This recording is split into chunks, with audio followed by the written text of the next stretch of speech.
सारखं चालू आहे किंवा मी खासदार झालो आता बघतच राहा की जिल्ह्यामध्ये एकूण 10 खासदार जिल्ह्यात 10 खासदार निवडून येणार आहेत आणि 30 आमदार निवडून येणार आहेत. अशा अविर्भावात जे चाललं आहे तर निवडून कसे आले तुम्ही? तर निवडून तुम्ही आलात खोटं बोलून की भारतीय जनता पार्टी घटना बदलणार आहे. ते आता ज्यांनी मतं त्यामुळे उलटी दिली ते सगळ्यांना पश्चाताप झाला की यांनी तर घटना बदललीच नाही. घटना तर यांच्या इंदिरा गांधींनी बदलली होती. हे जरा लोकांना उशिरा कळलं.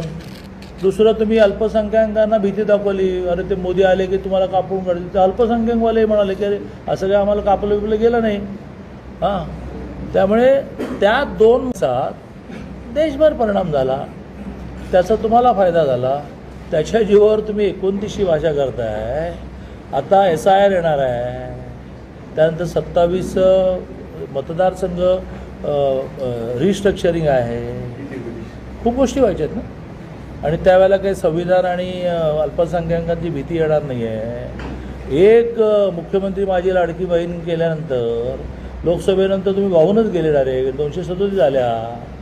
केंद्रात सरकार आहे, राज्यात सरकार आहे, सर्वसामान्य माणसं हितासाठी अशी मुख्यमंत्री माझी लाडकी बहीण एक आणली तर तुमचं डिपॉझिट जाईल का?